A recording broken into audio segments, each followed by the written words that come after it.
एक तरफ वो लास्ट वार्निंग दे रहे हैं भाई, दूसरी तरफ आप देखिए जहां कार्रवाई भी एक के बाद एक्शन एक के बाद एक जारी, जहां हिजबुल्लाह के ठिकानों पर लेबनान में इजराइल की तरफ से भयंकर बमबारी हो रही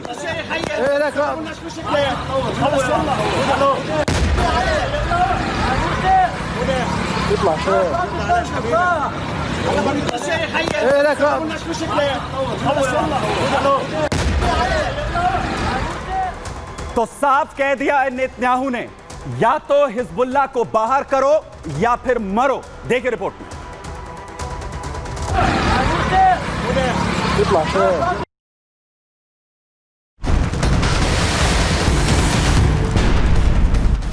इजराइल और लेबनानी आतंकी संगठन हिजबुल्लाह के बीच युद्ध कितने चरम पर है, इसका अंदाजा इजरायली प्रधानमंत्री बेंजामिन नेतन्याहू की इस ताजा धमकी से बखूबी लगाया जा सकता है, क्योंकि नेतन्याहू ने इस ताजा वीडियो के जरिए लेबनान की सरकार और वहां के नागरिकों को आखिरी चेतावनी जारी की है। वीडियो में इजरायली प्रधानमंत्री नेतन्याहू लेबनान को संदेश देते हुए दो टूक कह रहे हैं कि लेबनान के लोग हिजबुल्लाह को अपनी जमीन से जल्द खदेड़ दें। नेतन्याहू ने कड़ी चेतावनी जारी करते हुए दावा किया है कि अगर लेबनान अपनी सीमा के अंदर हिजबुल्लाह को काम करने की इजाजत देगा तो उसका हाल भी गाजा जैसा ही होगा। नेतन्याहू ने साफ कहा है कि ये लेबनान के लोगों के लिए एक संदेश है। लेबनान को क्या हुआ है, अत्याचारियों और आतंकवादियों के गिरोह ने लेबनान को तबाह कर दिया है। लेबनान में आज अराजकता है, युद्धग्रस्त इलाका बन चुका है। लेबनान के खर्च पर ईरान के हितों की पूर्ति के लिए हिजबुल्लाह ने लेबनान को गोला बारूद और हथियारों के भंडार और एक जाली ईरानी सैन्य अड्डे में बदल दिया है। नेतन्याहू ने कहा कि इजराइल ने हिजबुल्लाह की ताकत तोड़ दी है, हजारों हिजबुल्लाह आतंकियों को मार गिराया है, जिनमें नसरल्लाह भी शामिल है। नसरल्लाह की जगह लेने वाले भी इजराइल के टारगेट पर हैं। आज हिजबुल्लाह बेहद कमजोर पड़ चुका है। नेतन्याहू अपने ताजा वीडियो में लेबनान को कह रहे हैं कि अपने देश को हिजबुल्लाह से मुक्त करो ताकि लेबनान फिर से फल फूल सके। लेबनानी और इजरायली बच्चों की आने वाली पीढ़ियों को युद्ध के बारे में ना पता चले, ना ही रक्तपात का।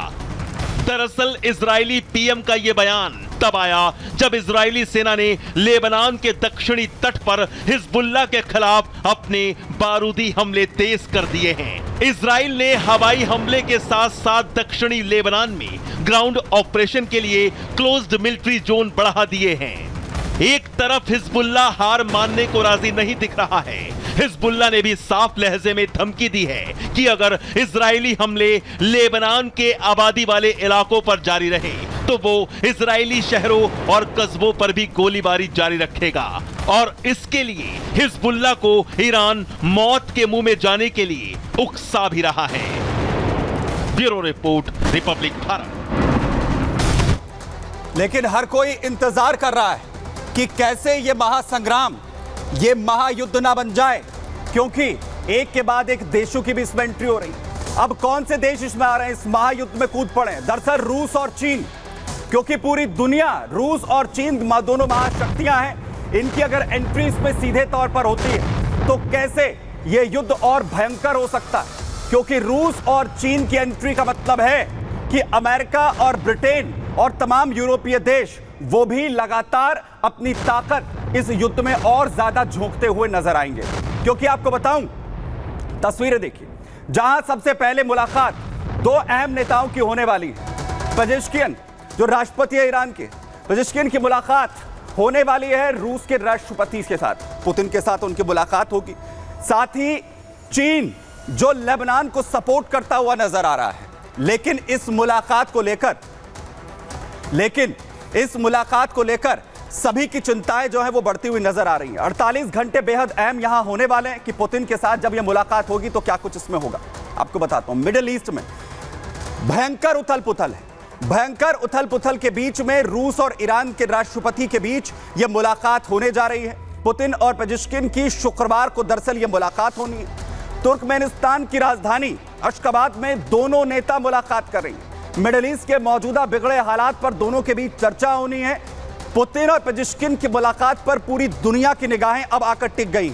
मिडिल ईस्ट में जंग के बीच ये मुलाकात होने जा रही है और अगर ये मुलाकात होती है तो आखिर क्या पेजिश्किन मांग यहां पुतिन की तरफ से करेंगे, और अगर पुतिन की तरफ से ईरान को खुलकर समर्थन देने की बात होती है तो क्या इस युद्ध में होने जा रहा है। देखिए,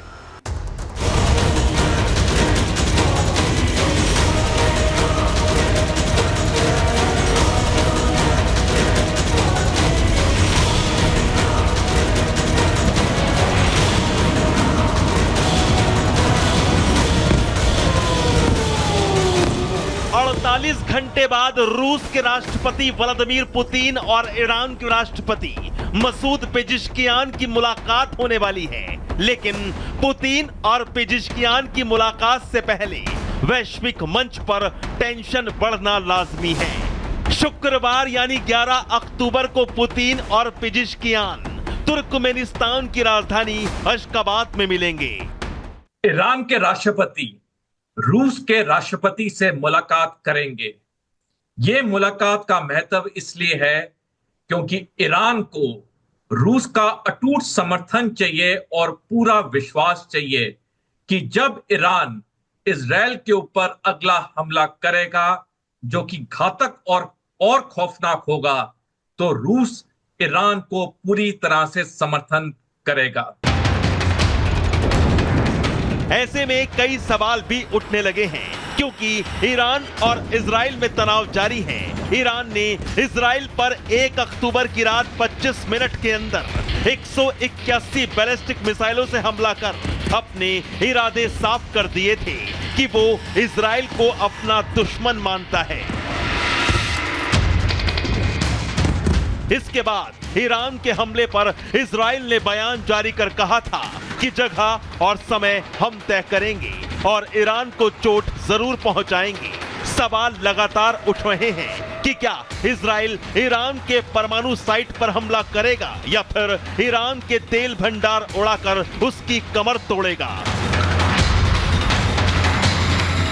वहीं दूसरी तरफ अमेरिका के तरफ से खुद राष्ट्रपति बाइडेन ने बयान दिया था कि अमेरिका हर हाल में इजराइल का साथ देगा। बाइडेन ने साफ कहा था अमेरिका इजराइल की हर तरह से मदद करेगा। अमेरिका के बाद ब्रिटेन और कनाडा की ओर से भी इजराइल के समर्थन में बयान आया था। ऐसे में यूरोपीय देशों का इजराइल के प्रति झुकाव और रूस का ईरान के प्रति झुकाव दुनिया में एक नए तरह के गुट का इशारा कर रहा है। खाड़ी देशों में भी तनाव चरम पर पहुंच रहा है। ईरान की ओर से भी सभी मुस्लिम देशों को एक साथ आने की अपील की गई है। इससे पूरी दुनिया में एक बार फिर आर्थिक से लेकर सैन्य ध्रुवीकरण दिखने लगा है और इस तरह का ध्रुवीकरण विश्व में शांति के खिलाफ है। जिस तरह से रूस और ईरान की दोस्ती गहरी होती जा रही है और वो एक दूसरे का पूरे तरीके से समर्थन कर रहे हैं, ये बात साफ संकेत दे रही है कि आने वाले समय में इस दुनिया में कई नए युद्ध शुरू होंगे। ये जो 4 देशों की कड़ी दोस्ती है, रूस, ईरान, उत्तर कोरिया और चीन, ये आने वाले समय में दुनिया के लिए बहुत बड़ी मुसीबत पैदा करेगी। दरअसल ईरान के इजराइल पर हमले के बाद से इजराइल ने लेबनान पर हवाई और जमीनी अटैक तेज कर दिए हैं। लेबनान में ईरान समर्थित हिजबुल्लाह पर ताबड़तोड़ हमले किए जा रहे हैं। उधर पश्चिमी देशों ने ईरान पर रूस को ड्रोन और मिसाइल की सप्लाई करने का आरोप लगाया है। रूस अब ईरान से करीबी बढ़ाकर दुनिया के लिए एक खतरनाक गठबंधन की ओर आगे बढ़ सकता है, क्योंकि अभी तक रूस इजराइल के मामले में तटस्थ भूमिका अपनाए हुए था, लेकिन अब ईरान के साथ बढ़ती रूस की नजदीकी दुनिया के लिए अलग संदेश दे रही है। Bureau report, Republic Bharat.